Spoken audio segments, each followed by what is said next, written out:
You notice it slowly, the delayed replies, the lack of effort, the way people only remember you when they need something. And the hardest part is, most people never say it directly. They just stop valuing you quietly.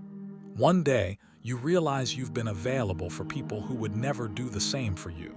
You gave loyalty to people who gave convenience, attention to people who gave excuses, energy to people who only showed up when it benefited them. And maybe what hurts most is how long it took you to see it. Because when you care deeply, you explain away disrespect. You tolerate distance. You make excuses for cold behavior. You keep hoping the old version of them will come back. But Stoicism teaches something painful about human nature.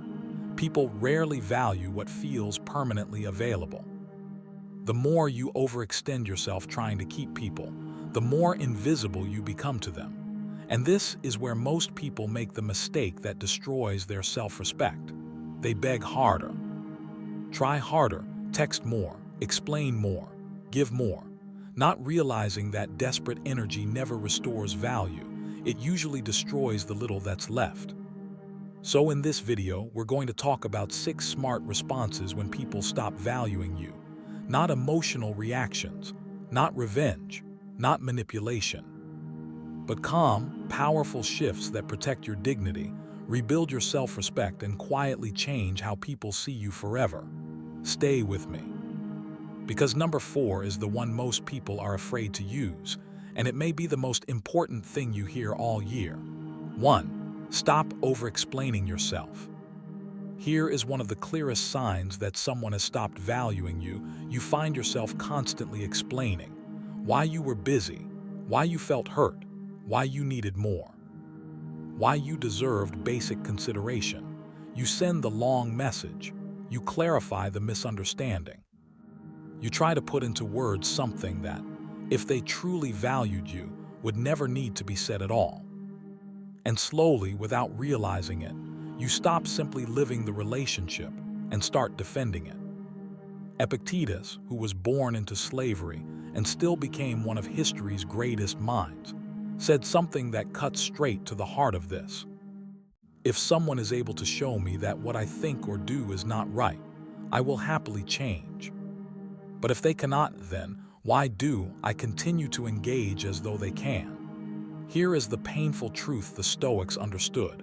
People who genuinely value you do not require constant justification to treat you with decency.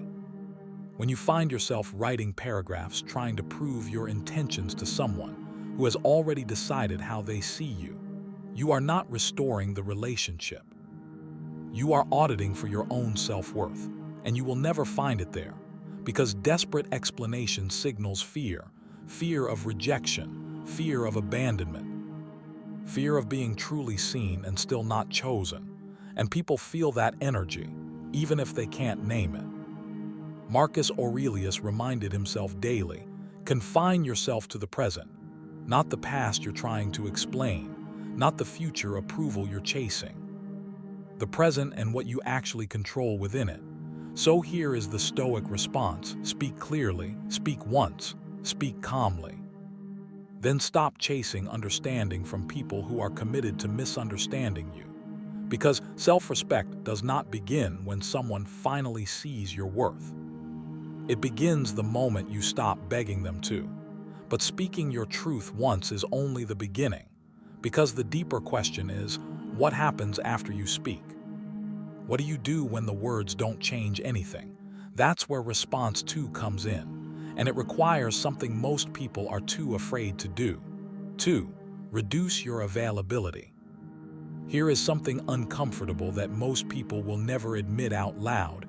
We teach people how to treat us, not through lectures, not through arguments, through what we consistently allow. When you are always available, always replying instantly, always saying yes, always absorbing their emotional weight without ever setting it down, your presence slowly shifts in their mind. From something valued to something expected. Seneca wrote, "Omnia aliena sunt, tempus tantum nostrum est."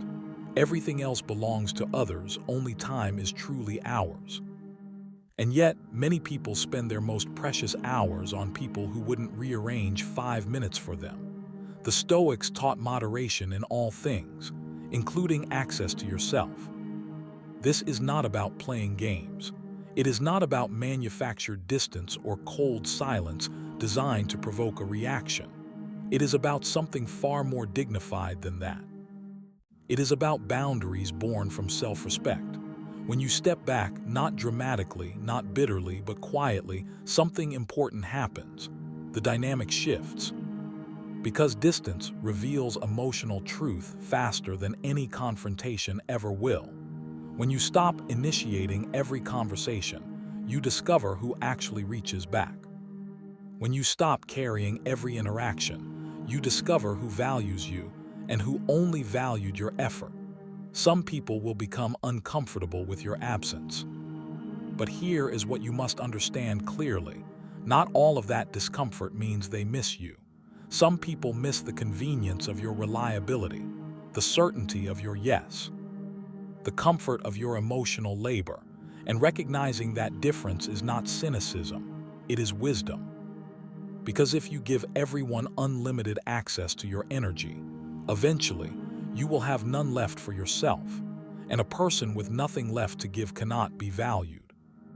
Because there is nothing left to value, protect your time, not out of arrogance, out of love for yourself first. Now here is where most people go wrong. Even after they pull back, even after they create distance, they still make one critical error. They keep rewarding the very behavior they resent, and that single habit quietly destroys everything.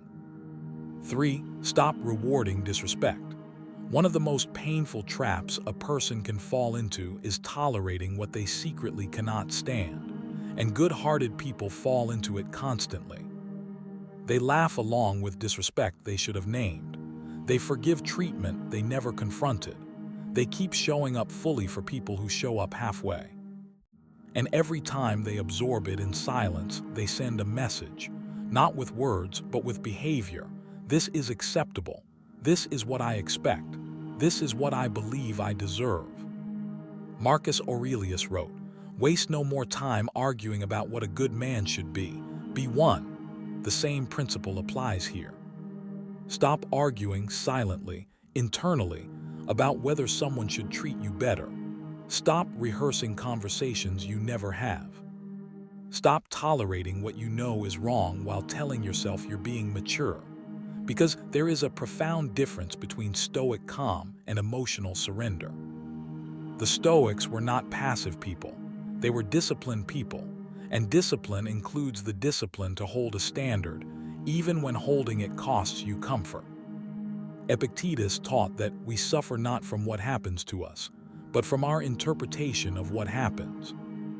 If you interpret poor treatment as something you must simply endure to keep the peace, you will endure it indefinitely. But if you interpret it clearly as a signal that a standard needs to be raised, everything changes. You don't raise that standard with anger. You don't raise it with ultimatums or drama. You raise it quietly by reducing what you give where it is no longer appreciated. Less effort, less energy, less emotional investment, not as punishment, as recalibration. Because people rarely respect what continues accepting poor treatment without any resistance. The moment your standards rise, your relationships begin to change. Some people will rise to meet you. Others will leave. And Seneca understood that both outcomes are acceptable. He who does not know how to look favorably upon himself will find no one to look favorably upon him. So you've stopped over-explaining. You've reduced your availability. You've stopped rewarding disrespect. Now comes the response that most people fear more than any of this. Because it requires you to do the one thing that feels most unnatural and most powerful. 4. Let people feel your absence. Most people are terrified of being forgotten, so they chase. They over-message, over-give, over-perform, all to avoid the silence they're convinced will make them invisible. But the Stoics understood something about silence that most people spend a lifetime learning too late. Silence is not emptiness. Silence is information. When you step back genuinely, calmly, without resentment, you create a space. And what fills that space tells you everything about the relationship. Marcus Aurelius wrote, "It never ceases to amaze me. We all love ourselves more than other people, but care more about their opinion than our own." Think about what that means. You have been so concerned with how they see you, so afraid of their silence, that you never allowed yourself to see them clearly. When you stop initiating, you find out who reaches back. When you stop carrying every conversation, you find out who actually wants connection and who simply wanted an audience. And yes, some people you deeply cared about will remain silent. That silence will hurt. Do not minimize that. The Stoics never asked us to pretend pain does not exist. They asked us to face it without being destroyed by it. Epictetus said, "People are disturbed not by things, but by their opinions about things." The opinion that their silence means you are worthless, release that opinion. Because their silence means only one thing: they have shown you who they are. And one of the greatest gifts another person can give you, even unintentionally, is clarity. Clarity about who truly belongs in your life. Clarity about where your energy is actually valued. Clarity about who loves you and who simply loved the comfort of your constant presence. Step back. Not to punish, not to play a game, but to finally, clearly see the truth. Now, once you can see clearly, the question becomes, where do you go from here? Because the two remaining responses are not just about how you handle this situation. They are about who you become on the other side of it. And that is where everything changes permanently. 5. Invest deeply in those who do value you. Pain has a way of narrowing our focus. When someone stops valuing us, everything contracts around that absence, that person, that relationship, that specific wound. And while we are staring at the closed door, we stop seeing the people standing quietly in the room beside us. The ones who have been there, consistent, faithful, present, perhaps even a little overlooked, because our attention was elsewhere. Epictetus taught something that sounds simple, but changes everything when you truly understand it. He is a wise man who does not grieve for the things which he has not, but rejoices for those which he has, not grief for what was lost. Gratitude, active, deliberate gratitude for what remains. Look around you. There are people in your life who do value you, who remember, who show up, who ask how you are and actually wait to hear the answer. They deserve the energy you have been spending trying to revive something that no longer grows. This is not settling. This is not lowering your standards. This is wisdom. Marcus Aurelius wrote, "When you wake up in the morning, tell yourself, the people I deal with today will be meddling, ungrateful, arrogant, dishonest, jealous, and surly." He wasn't being cynical. He was being prepared so that when people disappointed him, he was not destroyed. And so that when people showed genuine goodness, he could recognize and cherish it without taking it for granted. Stop taking the good ones for granted. Pour yourself into relationships that are mutual, into friendships built on honesty, into people who don't require you to diminish yourself just to stay in the room.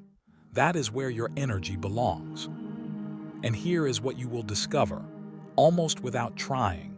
The relationships that truly deserve you will flourish when you finally give them your full attention. Because you were never the problem. You were simply giving the right things to the wrong people. 6. Rebuild your relationship with yourself. And now, the deepest response of all. Because here is the truth that sits underneath everything we have discussed today.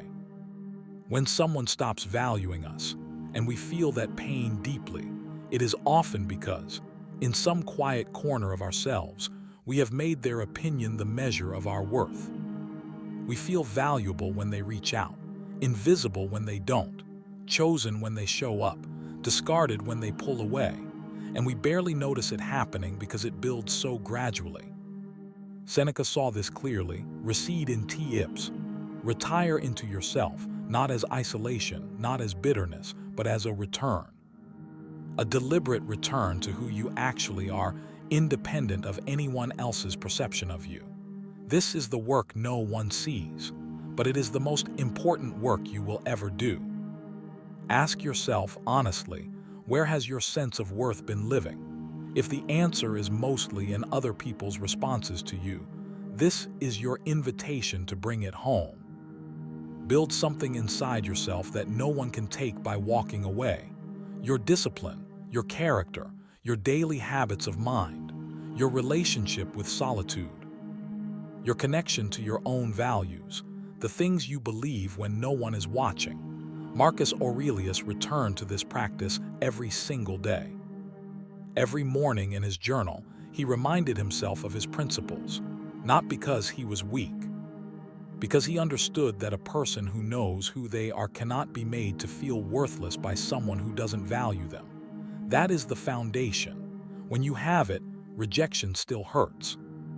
Loss still stings, but it does not define you, because your entire sense of self is no longer resting on another person's hands. And that shift, quiet, internal, invisible to the outside world, is the most powerful transformation available to you.